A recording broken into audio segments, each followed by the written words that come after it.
It's the SNL Hall of Fame podcast with your host, Jamie Dew, Chief Librarian Thomas Sena, and featuring Matt Ardill.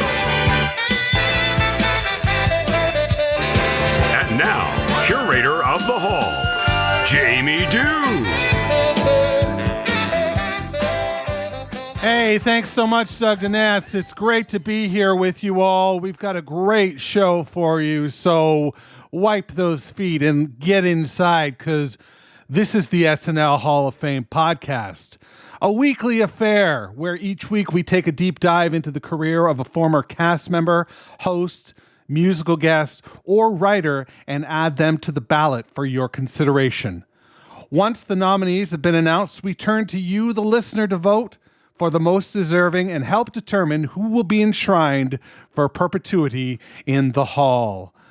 My name is Jamie Dew. I am thrilled to be here with you. I hope you are doing well. Today we are going to focus on Seth Meyers in the SNL Hall of Fame, and we are going to talk about Seth Meyers in terms of his what he brought to the table in terms of writing.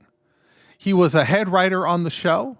He worked behind the Weekend Update desk, and I feel that when he got behind the Weekend Update desk, he really found his footing in the show. Whereas for the seasons prior to that, where he was a repertory player, he never really clicked for me. But behind the Weekend Update desk, this guy was a tour de force. And make no mistake, he has my vote. Now, you may be wondering, how do you get access to vote? Well, January 10th, we will open the voting, and you can only vote if you're registered to vote. So please make sure to do that anywhere you find a link for the SNL Hall of Fame. Once you do that, you will get a ballot in your email that you can complete. The instructions will be there, but if you have any questions about any of that particular information that you might need, feel free to send me an email, jamie@snlhof.com. I would love to hear from you. You can also let us know how you think we're doing. And if you listen to the show, maybe send us a review. That would be pretty great.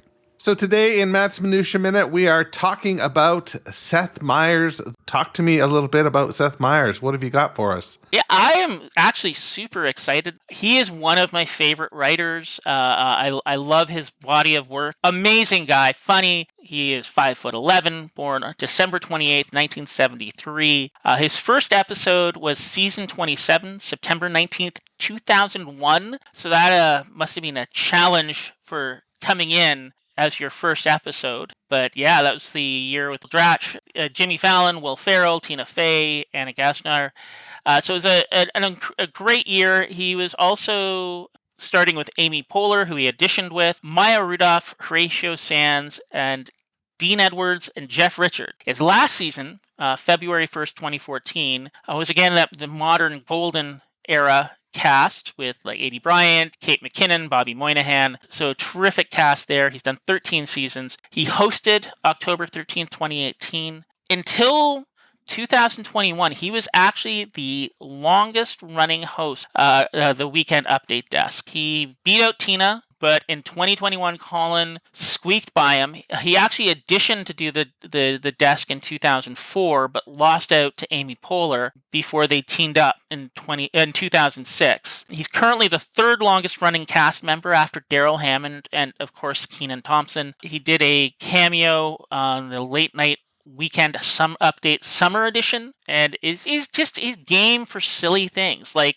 the last episode of Stefan on the Weekend Update desk, where basically Stefan is like, "You've never respected me. I'm getting married to somebody who treats me right," and runs off. And then you have him straight up graduate interrupting Stefan and Anderson Cooper's wedding, where he punches Anderson Cooper out. DJ Baby Bok Choy lets them get away.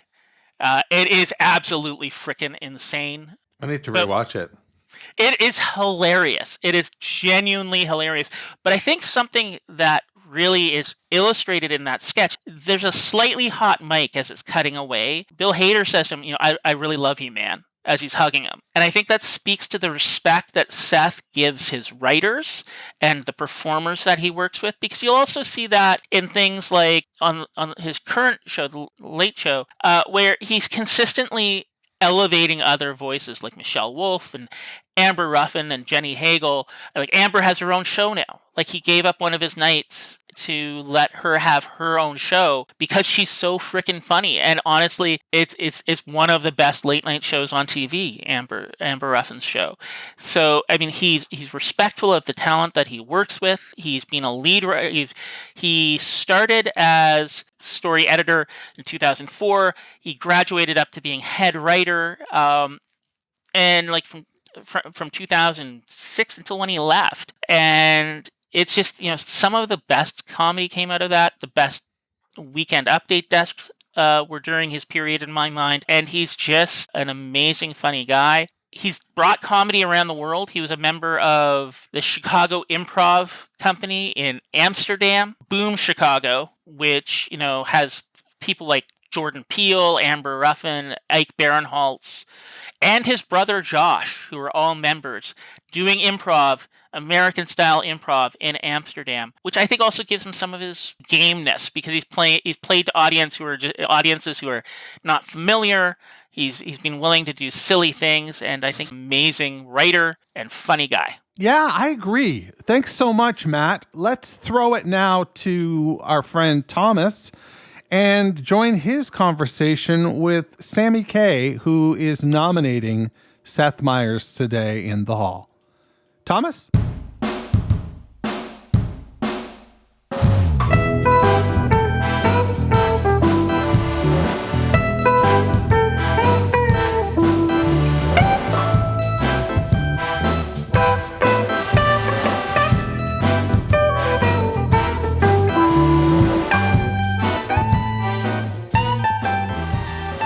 Yes, Jamie, thank you so much. That's right. I am joined by Sammy K from the Saturday Night Network. He's one of the super fans that you've probably heard on the Super Fan Takeover on the Saturday Night Network, Mr. Sammy K. So first time here on the SNL Hall of Fame podcast. We are so happy to have Sammy join us. Sammy, thank you so much. How are you doing today? Thomas, I'm doing really well. I'm really excited to be on the podcast tonight. I have only been on the Saturday Night Network as far as my podcasting career goes. So, exploring new waters tonight, being able to talk about someone who I'm a huge fan of, who I've been watching ever since I started watching SNL, and that is Seth Meyers. So, someone who I think is definitely worthy for the SNL Hall of Fame, and I'm excited to get into that. We always welcome people from other podcasts, SNL podcasts, podcast networks to join us. I think we're all one big happy family here in the SNL community. So it's wonderful to have you. And yes, you're right. We're talking about Seth Meyers today, and maybe in a different capacity than some people might expect right off the bat. We're talking about Seth Meyers as a writer and not a cast member. So a little bit of a different, maybe a shift of mindset when it comes to the SNL Hall of Fame, and taking a look at Seth Meyers' SNL career from a little different perspective than what people might be used to. We'll get into some of his update stuff and everything like that, but just to let it be known to the listener, we are talking about Seth Meyers and his candidacy as a writer on the show. But I do actually want to, because I think it makes sense to start talking about his SNL career as a cast member. So I do want to start there. He was hired for the show, season 27, back in 2001. He came in with Amy Poehler and some others. That was Will Ferrell's last season on the show. So there was some overlap with some of the greats there. So Sammy, as a viewer, as a super fan of the show, how do you view Seth Meyers as a cast member on Saturday Night Live? So, Seth Meyers has had a very interesting career on SNL. He, has basically done everything. He was a cast member, he was a writer, he was a head writer, he was a Weekend Update anchor, and he eventually hosted. So he's done pretty much everything you can do besides be a musical guest on the show. But obviously, he got his start as a cast member. And, he was in a pretty strong crop of funny people. Like you said, it was Will Ferrell's last year. He joined with Amy Poehler. Down the line, Fred Armisen joins Will Forte. And, the story goes on. And in the episodes that I've gone back and watched during his time as a cast member, because when I started watching the show, he was already on Update. He's a solid sketch performer, but I don't think that's something that most people, when they think of SNL and Seth's career on the show, that's not the first thing that comes to mind. He had recurring sketches like The Needlers with Amy Poehler, and him and Amy had such a great rapport. And I think they had a very good relationship because they started on the show together and made it all the way on to Weekend Update together, a couple years down the line. So he did a lot of great work with her in sketches.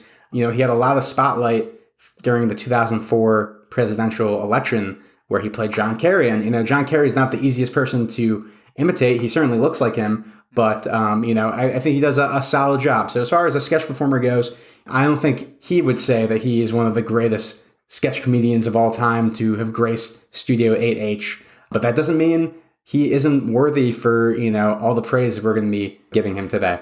Yeah, when I've heard him talk about his time as a cast member, and he said when he joined the cast, as I mentioned, people like Will Ferrell, Rachel Dratch, Anna Gasteyer, Daryl Hammond, Tracy Morgan. I mean, there's like SNL royalty that he joined the cast with. And so Seth said that he knew that those cast members were better, but thought that he would get to their level at some point with more reps. He said, this is something that I have to learn.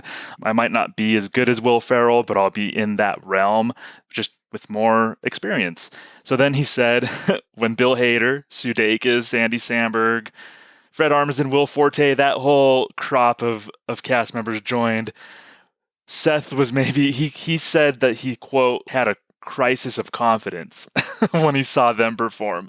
He thought that he wasn't as good of a sketch performer as they were, and he said that he's like deeply jealous of how good they are as sketch performers. So, I mean, he would be the first one to say that as a cast member, he's probably not SNL Hall of Fame worthy. I think that's not a hot take. I mean, Seth Meyers as a cast member isn't a Hall of Fame worthy cast member, but I think just looking at his time there, you could start seeing seeds of just clever humor and some sketches that he was in. I'm thinking about, you had mentioned The Needlers. So we've been thinking about having kids.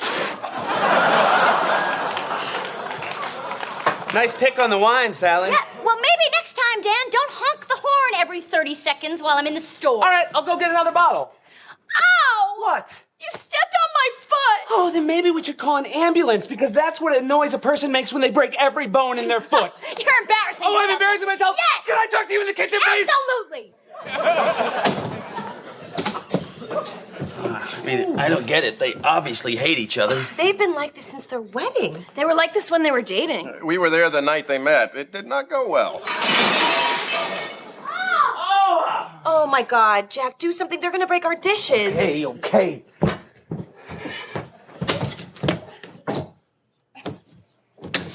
They're having sex. And it was good performance, good rapport with he and Amy Poehler. I don't know if you remember the Michael Caine impression. Yes. that he did. Yes. Yeah, you do. So how did you feel about him like as Michael Caine and his rapport with like Jude Law in that sketch? I mean, that's such a fun little gem that you forget about, and then you find it on YouTube or you're researching for a podcast about Seth Meyers, and you're like, oh yeah, what sketches is he really known for? And that's one that I watched in preparation for this, and he is actually throughout his career on SNL and then on Late Night, he is a decent to good impressionist, I'd say. And I think he goes about impressions knowing that he's not like a Bill Hader or, a James Austin Johnson or anything like that. And he has a lot of fun with it, but he gets it just close enough. And I think in this Michael Caine sketch, he certainly gets it just enough. Hello, I'm Michael Caine. And I'm Peter O'Toole. And you're watching An Evening with Peter and Michael. Please enjoy a combined 200 years of acting excellence. This man has been in over 300 films. Hannah and Her Sisters. Yes. Ipcris File. Yes. Star Wars. No. Garfield. No. The Jigsaw Man. Yes. Sir Penny's Marshals, A League of Their Own. Absolutely not. And the first season of NYPD Blue. David Caruso. And Michael Caine's like, that's a fun impression to do, and not the hardest. I'm not going to do one today, but I've done Michael Caine in the past, and I think Seth, the performance is great. The rapport with Jude Law is a lot of fun, and such a bizarre concept for a sketch. Just the two of them. I forget, they're at like a Taco Bell or McDonald's or something like that doing It's a Taco Bell Pizza Hut kind of combo. Obviously, restaurant. Yeah, peak early 2000s fast food eatery. Exactly. But no, that one's a lot of fun, and surprised he never brought that one back when he hosted. He also did like Top of the Morning 5 times, another recurring sketch and recurring characters. So in his time here, you could see maybe he wasn't the best on-screen sketch performer, though he was good and serviceable. There was even one of the seasons, I believe it was season 30, where it almost seemed like the show, they were lacking a star. So it almost seemed like they pushed him a little bit and maybe wanted him to kind of be front and center. Maybe it was his like audition to take over for the Will Ferrell type. I don't know. But there was that one season where Seth was in a lot of sketches. Yeah. And so in 2005, getting more into the writing aspect of his career, he was promoted to writing supervisor. So Lorne did see something when he was a cast member, even though he was actually hired solely as a cast member and not at all like a writer or as a writer. And as we know on the show, cast members write a lot for themselves. So if you're hired just as a cast member, it's honestly, you're doing double duty as a cast member and a writer, but he wasn't hired with the writer title. So that's what I find interesting, that during his work as a cast member, Lorne spotted that he had these writing chops. And so Lorne approached him and said, let's start getting you behind the scenes a little bit more. So 2005, promoted to writing supervisor. And by 2006, he became co-head writer with Tina Fey and Andrew Still. Quite the big jump from cast member to writing supervisor to co-head writer in the span of like 2 years. So I actually want to get into what the show was like around this time. We're talking seasons 30, 31, headed into 32. So before Seth became head writer in season 32, leading up to that, where do you think that the show was in terms of quality and tone and everything like that leading into that season?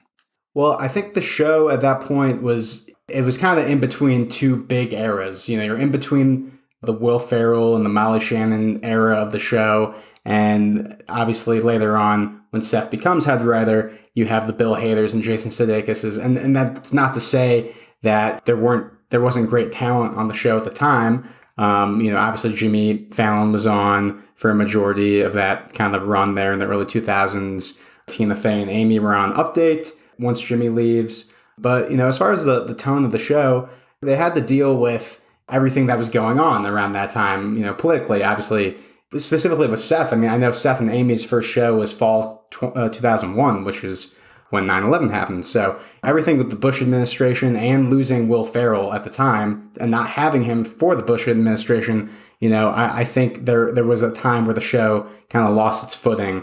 And it's not really until Seth comes in to Update and as a head writer that we really see kind of what people consider the second golden era of the show, or one of the golden eras of the show with that cast. And I think a big part of that is the fact that he was a head writer. He's acts as a producer and was able to kind of take those talents and utilize everybody in a really good way. So you said that, I think that was well stated, that the show kind of lost its footing after they lost people like Will Ferrell, Anna Gasteyer, Tracy Morgan. I think the show did lack a certain identity.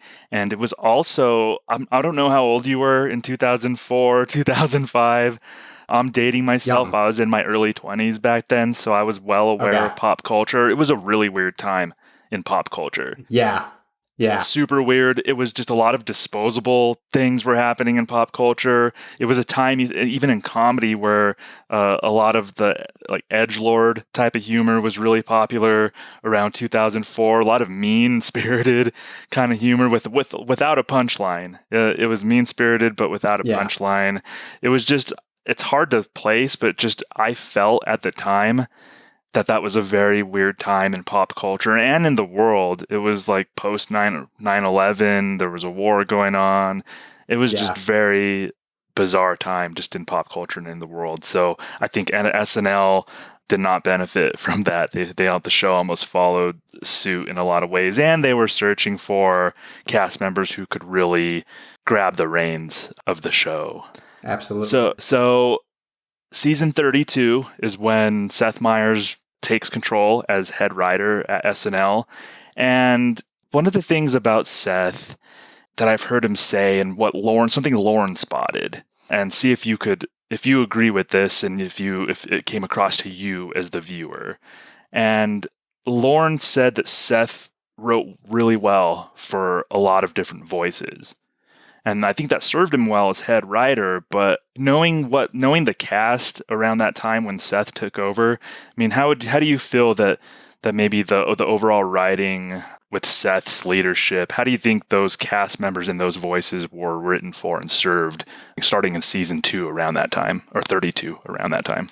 I think around that time there was a certain alchemy that kind of occurred. And I think the show was facing a lot of challenges with, I believe there was a big budget cut that happened around like 2005, 2006. And that's when people like Chris Parnell and Horatio Sands were not renewed their contracts, like Rachel Dratch and stuff like that. So they had a bit of a smaller cast, but timing is everything, especially with a show like SNL where, people come and go. And it just so happened that when, a bunch of cast members left, Seth Meyers takes the reins and is able to take this cast with pretty much all relatively newcomers except for, Daryl Hammond, and utilize them in a really, really strong way. Everybody, it really felt like at that time, everybody was hitting. Everyone was able to have a recurring character or a segment on Update that let them showcase their specific talents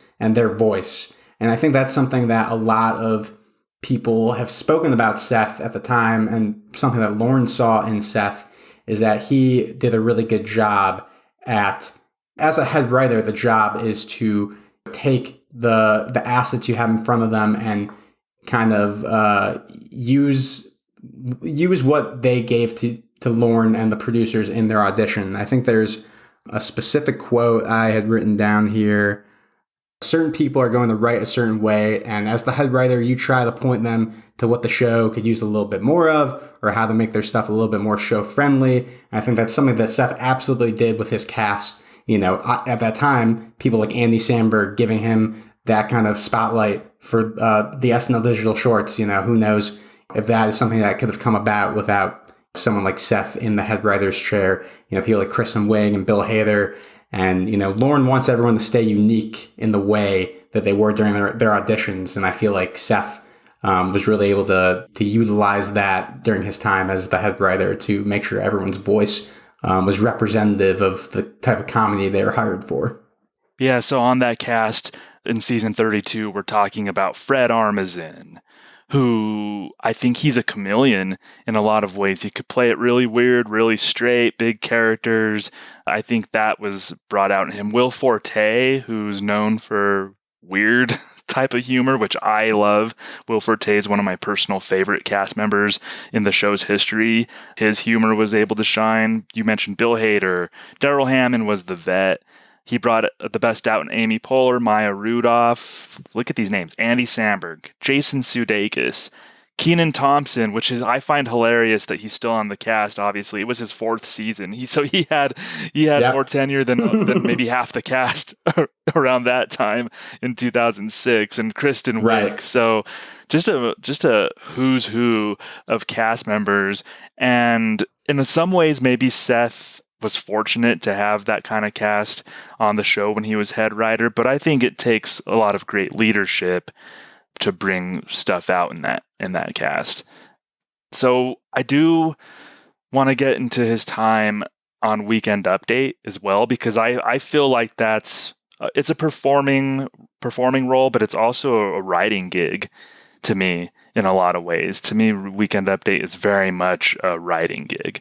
So I think when talking about Seth's candidacy in the SNL Hall of Fame as a writer, I think it's very appropriate to talk about Weekend Update. So in 2006, he started co-anchoring Weekend Update with Amy Poehler. So you, Sammy, what did you think of that pairing of Amy Poehler and Seth Meyers on Weekend Update? I mean, that pairing was great because you could really tell that these were two people who had great admiration for each other and their kind of comedic voices. And, like I said before, they came onto the show together, and I think being able to do Update together was something that they both really appreciated. You could tell that, I think Seth has said in the past that like Amy was somebody that he was his kind of best friend on the show, who he loved working with the most. And I think that is something that certainly came out in their Update era, which was so short in hindsight. Amy Poehler kind of straddled two different Update eras, 2 years with Tina Fey, 2 years with Seth, and that was it, and made a big impact. And I think it's almost, as much as I enjoyed, Seth's entire tenure on Behind the Desk, it would have been nice to see them do that for a lot longer than 2 years, because I thought they just had a really good kind of back and forth. And the big thing that, people will remember from their time on Update together was really with Seth and Amy, which was a really notable cornerstone of not only that kind of Update pairing, but I think of that era of the show. And what I found to be really interesting was he did that segment 19 times on the show, and I think they only did it 5 times while Amy Poehler was a cast member. So it was something that, wow. And what I think is even crazier, that he only did it 3 times solo. So whether it was Amy coming in or doing it with Colin and Michael Che when he came to host, or even things I totally forgot about. He had Jerry Seinfeld come in for a Really with Seth. He had Kevin Hart come in. Kermit the Frog came in. Really, Congress? Now cafeteria pizza qualifies as a vegetable? Cafeteria pizza barely qualifies as a pizza. It has the same nutritional value as the tray it's served on. And if pizza is a vegetable now, what's broccoli? Penicillin? I mean, really? If pizza is a vegetable, what's a fruit salad? Twizzlers and a grape soda? Really? Really? But it all started with, obviously, Seth and Amy, and I think that was such a great segment, and something that when I think about their time together, I automatically think about that. I think that was a marriage of two similar personalities that really worked. Sometimes you don't want to have two personalities that are too much alike, I think, in that setting, but it did work to me with Seth and Amy. And you mentioned the Really segment, and it was a bizarro point counterpoint in a way. Like with Point Counterpoint, with Jane Curtin and Dan Aykroyd, they were butting heads and almost arguing or whatever in a way. But with Really, I loved that Amy and Seth were teaming up. Arizona State University this week decided not to give an honorary degree to President Barack Obama, who gave the commencement address at their graduation ceremony, claiming that he hasn't accomplished enough. That brings us to a segment we like to call Really with Seth and Amy. Really, Arizona State. You didn't want to give an honorary degree to President Barack Obama. You do realize half the people you gave regular degrees to were wearing flip-flops and hiding flasks. Don't get me wrong, you're a fine school. Princeton Review ranks you number 17 as a party school. As a school, you're 121st. If that bums you out, may I suggest you go party? Really? And really, Arizona State, you might be overvaluing the worth of your degrees. Your acceptance rate is 95%. You're slightly more selective than the Burger King Kids Club. I mean, really? Were you worried that giving the degree to someone as underqualified as President Obama would tarnish the noble image of Sparky the Sun Devil? So it was just them building off of one another's jokes and discontent and everything in that segment. So I just love that instead of this sort of manufactured headbutting, which worked with Dan and Jane. You got Amy and Seth where they were a true partnership, and just them kind of piling on this one topic just completely worked for me. I thought that was a wonderful pairing. In 2008, he started anchoring Update Solo, and Update Solo can be tricky, I think. I mean, obviously, you're not doing half the jokes anymore. The entire update's in your voice. So how do you think Seth did working solo on Update? I mean, Seth was great as a solo Update person. I mean, like I said before, like would have been nice to have a couple more years with Amy. But I think for someone who, for his first couple years as a cast member, didn't really, wasn't able to make a huge mark or become that next Will Ferrell or whoever, on Update, he was able to get 10 minutes every week to tell jokes and kind of share his perspective on, what's in the headlines. And as a solo Update anchor, that what I'm about to say is probably even more important than if you were in a pair. Something that kind of lives or dies by your hosting could be, your interaction with the characters that come through that, through the side of the stage, all the great Weekend Update characters that he interacts with. And I thought the way that Seth interacted with characters was really, really great. There's a specific quote in the Live from New York book that comes to mind where they talk about, specifically Seth made a conscious effort to not play his Weekend Update anchor as frustrated with characters. He was quoted as saying, "Someone said to me that when I was frustrated with the characters, they were also frustrated with the characters. So I made a decision to be always delighted with whoever came out on Weekend Update, Stefan included."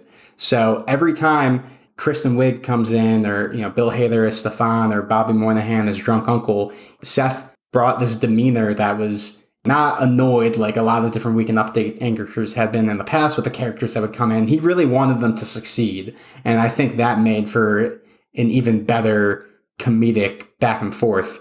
Making sure and I think there's another quote in the book that something goes along the lines of, in improv, you want the other person to win more. You want to support the people to make things even funnier. And I think you can say both on the Update desk and as a head writer, Seth definitely did that. The Update anchor, when the Update character is on, is almost like a voice for the audience. The Update anchor is almost speaking for the audience in their interaction with the character, because we can't interact with the characters, but the Update anchor can. So I think that's that's really interesting. I had never heard that quote or knew that Seth had that approach with the Update characters, and really did see it with Stefan. Stefan, we asked you here tonight to tell us about some New York summer fun spots. Mm-hmm. And then you came out here. I just want to recap what happened, because you came out here and then you told us things that sound like nightmares of a crystal meth addict. Accurate. Yeah, it is accurate. But I have to say, Stefan, I know you honestly want people to have a good time, so I'm going to give you a pass. Yay, Stefan! Stefan! Even if Seth sort of seemed frustrated with Stefan throughout their interaction, I love how Seth, especially at the beginning, liked to end his interactions with Stefan with just praising Stefan and mining whatever joy there was out of Stefan's Update piece, even though some of the whole bit was Seth having to steer Stefan back into a certain direction, kind of rein him in a little bit. But then you get that sweet ending where Seth's like, "I like that you were here. We're going to have you back," and all that. So that actually makes sense with seeing how he interacted with Stefan, that he would do that with other characters. With Bobby Moynihan's Anthony Crispino comes to mind. And now that I think about it, Seth would kind of gently nudge Anthony Crispino and correct him on his mistakes, but Seth was never really visibly too frustrated with the Update character. And Seth, he wasn't like making them the butt of the joke. Like I said, like he wanted them to succeed. And because you were talking about Stefan, another quote came to mind from Bill Hader, and he said, "The first rule I learned in improv class was that you want to make the other person look good, and that's what Seth did better than anybody. Even when you had kind of a shitty Update, he would make you look good. It's so easy to play it angry, but he would never get angry. He thought, I invited these people to Weekend Update for a reason. I want this to work out." So that's from Bill Hader. And that is, especially if the Stefan relationship comes through, but with a lot of the characters that would come to his update, I think that's a running theme you would see. Yeah, and that's a nice glimpse into that creative, almost genius mind of Seth Meyers, that kind of comedic genius. Like he has his approach, and he's not just winging it out there. He has his comedic values, I guess. I love that. It totally shines through in his work on Update. So he was by himself until 2013, and that's when we see Cecily Strong join the Update desk along with Seth Meyers. And, I'm going to ask you your opinion, obviously, but rewatching these and doing research for this podcast, I had forgotten how much I enjoyed Cecily Strong as an Update anchor and how well she worked with Seth Meyers. She was really good on Update, and I think Seth brought a lot of that out in her at the beginning. I think Seth did a good job of making her feel comfortable. I think that was a really good pairing, and Cecily was a lot better than I think people even remember her being on Update. Yeah, no, I agree with you on that. I mean, even at the time, we all knew, it was announced in the press that this was not a pairing that was going to last forever. She joins the cast, or she joins the Update desk. I think it's her second year on the show, and joins the Update desk during Seth's last year on the show, where he leaves mid-season to host Late Night with Seth Meyers. And, it was a temporary pairing, and Colin Jost ended up being paired with her for the second half of that season. But, she is just lovely on the Update desk. She's really funny. For someone who joined a whole, basically 10 years after Seth joined the cast, Cecily joins the cast, to be able to have that pairing work, being from almost two different, he's not 30 years older than her, but from two different comedy generations, and to have that still work out, I think is, like you said, kind of a testament to Seth's ability to find what works best for a certain cast member as a head writer and as a producer, and kind of make it kind of click. Yeah, I think their rapport was instantly great. I think they made a connection right away. They would have fun little asides during their Update segments where they would interact with each other. O.J. Simpson was allegedly caught stealing cookies from a Nevada prison cafeteria on Thursday. That's sad. I feel so bad for him. You feel bad for O.J. Simpson? Yeah, he's been through so much. Did you know his ex-wife was murdered? Yeah, I did know that. I mean, let the guy have a cookie, right? Oh, we should move on. You stay strong, Juice. No, don't say that. I think Seth did a really nice job of just shepherding Cecily through that process, because, she had to have been nervous. Everybody's nervous when they first go on the show and they go on Update. Colin Jost, honestly, one of the best Update people. He and Shay, I really enjoy them. But Jost was very nervous the first time he did Update. He laughs at himself about it now.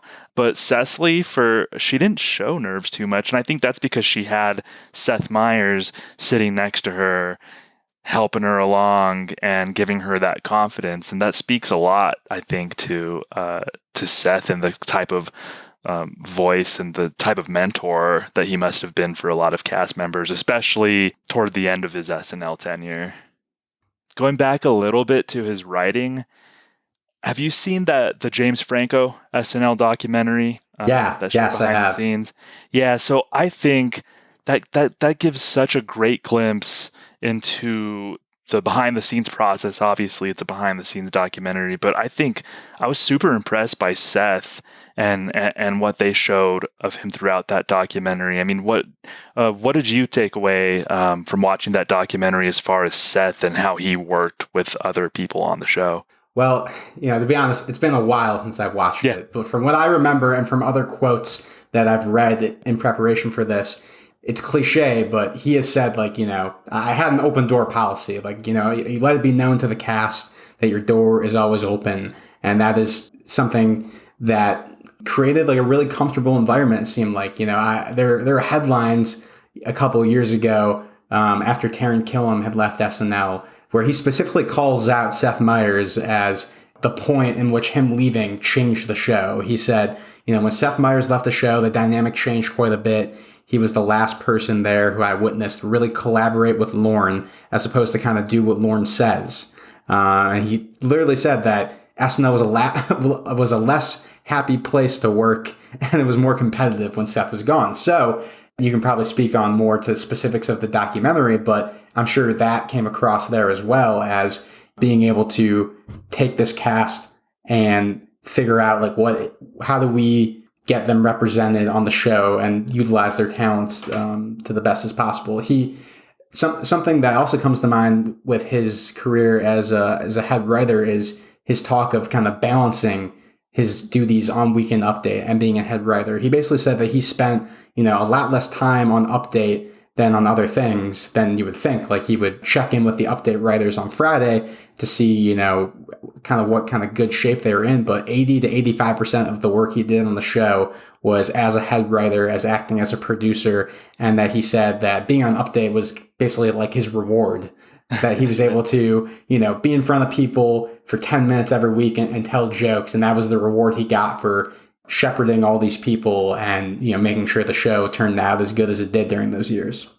And you had talked about what a giving performer he was on Update as far as his interactions with the Update characters and the cast members in that capacity. He seemed like a very giving boss or very giving head writer as well. Like going back to that Franco documentary, you could see him helping Bill Hader tighten up a Vinny Vedecci sketch that he was doing with John Malkovich, and you can see Seth really giving good advice to Bill and giving him notes, and Bill just kind of taking it all in.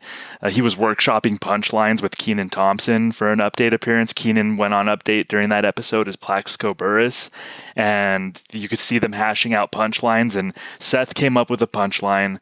I forget exactly what he said, but then Kenan said, well, what if we say, let's find a doctor who takes cash? And Seth's like, that's perfect. So he was just totally like, Kenan, you thought of the perfect punchline. It's better than what I had. Let's go with that. And you can tell that he just fostered that type of environment. You could see him at the rewrite table hashing out punchlines to a Judy Blume sketch that John Malkovich was in. So it's just a really neat peek into that process, and just Seth as a boss. And from what Taryn said, it did come through in that brief little peek into that week's episode, that John Malkovich episode that James Franco followed around. I think Taryn, he can obviously speak on that given how close he worked with Seth, but you can really feel that. And I think it comes through on the air too. I think it comes through in the tone of the show. I think there was a noticeable difference in the tone of the show from before Seth was the head writer to after he took over. I think there was a good balance between clever humor and big characters, and I think we can thank Seth definitely for a lot of that. So right now Sammy, you're talking to SNL Hall of Fame voters right now. So what would you tell them is your strongest case as far as including Seth Meyers into the SNL Hall of Fame as a writer? Yeah, so if you take a look at the entire history of the show, we've almost been on this journey with SNL for 50 years. So many casts have come and gone, but I think it's pretty universal that people look at that era between 2006 and 2012, 2013 as one of the golden eras of the show, and probably the best the show has been in a long time at that point. And so the person that is obviously each individual cast member contributed to that, but the person behind the scenes that was bringing the best out of everybody was Seth Meyers. He fostered this environment that allowed for people to be creative and collaborate with each other and make people win, make everybody on the show win, and kind of foster this environment that led to good comedy. And you think about all of the cast members and characters that came out from that era, you have to put Seth Meyers you have to give Seth Meyers his flowers for, that time. And, not only that, but you think about his time on Update, one of the longest tenured Update anchors. And, that is the portion of the show that is very heavily tied to writing and being a head writer. So that is just another feather in his cap there. And even we didn't even get into the kind of political humor that he's continued to do on Late Night with Seth Meyers. But, he is the person that was kind of behind a lot of the 2008 coverage. He was the head writer at that time. And, the Sarah Palin sketches at that time were huge. And I think that, along with Lonely Island, were things that were super viral on the show at that time and became super popular and kind of gave the show another life. And I think you have to give Seth Meyers the credit for all of that. And I think as a head writer on the show, he certainly deserves that spot in the Hall of Fame.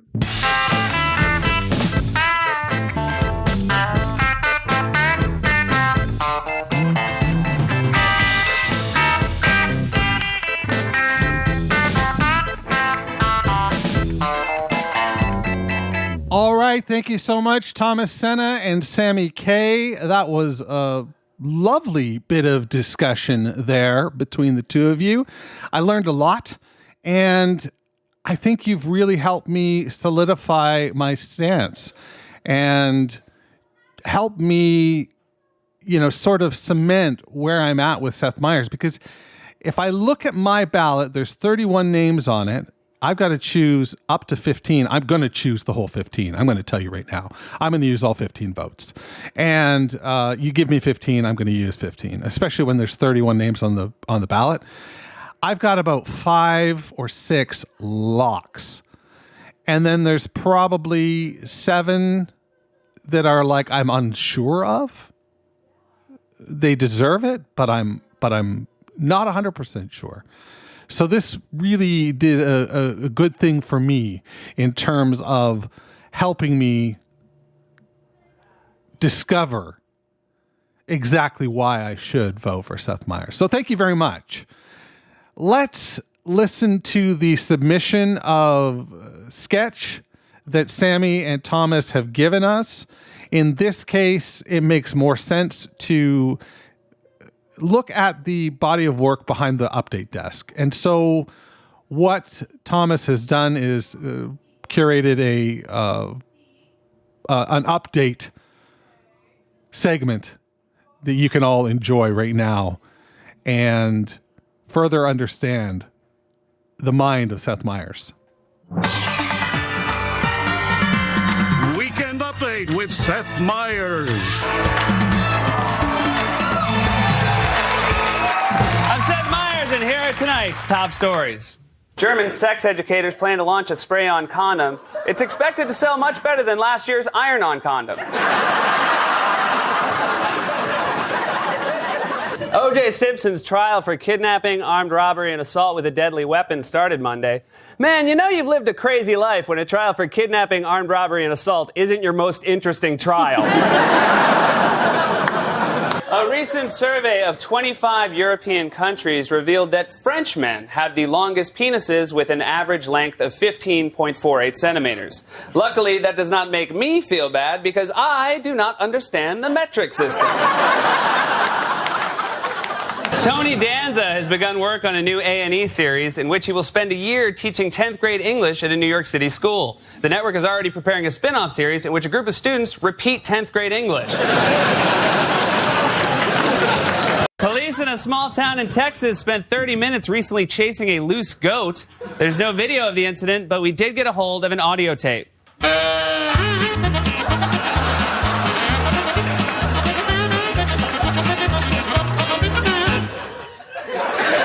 It was announced this week that the cast of Glee will embark on a 7-day live concerts tour this spring, said your son who never got the hang of throwing a spiral.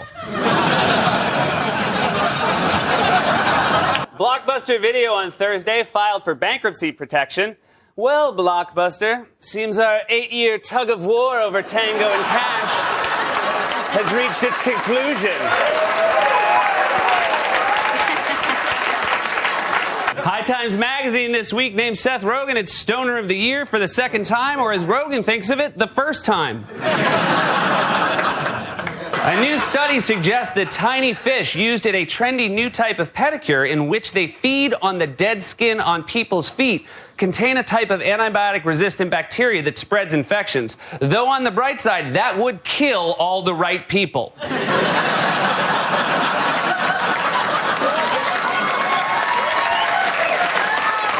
According to poll data, President Obama's victory on Tuesday was due largely to his popularity with both college students and the unemployed. So basically, Obama became president the same way Budweiser became the king of beers. A man in Hawaii who came face-to-face with a shark while surfing survived by punching the shark in the face. Meanwhile, I saw a cockroach in my bathroom, and now I shower at the gym. For Weekend Update, I'm Seth Meyers. Good night. That was great. That was phenomenal. Just some really great joke writing there. And the delivery certainly works for me as well. I want to thank Sammy K from the SNL Network for joining us this week. I, of course, want to thank our colleagues Thomas Sena and Matt Ardill for their hard work as well. It's been a pleasure. And we look forward to next week when we talk about Paul Rudd in the SNL Hall of Fame. So join us, won't you? We'll talk to you then. Until next time, as you're walking past the Weekend Update exhibit, would you do me a favor and turn out the lights? Because the SNL Hall of Fame is now closed. Thanks for listening to the SNL Hall of Fame podcast. Make sure to rate, review, share, and subscribe to the show wherever you get your podcasts. Follow us on social media at SNLHOF. This is Doug Denant saying, see you next week.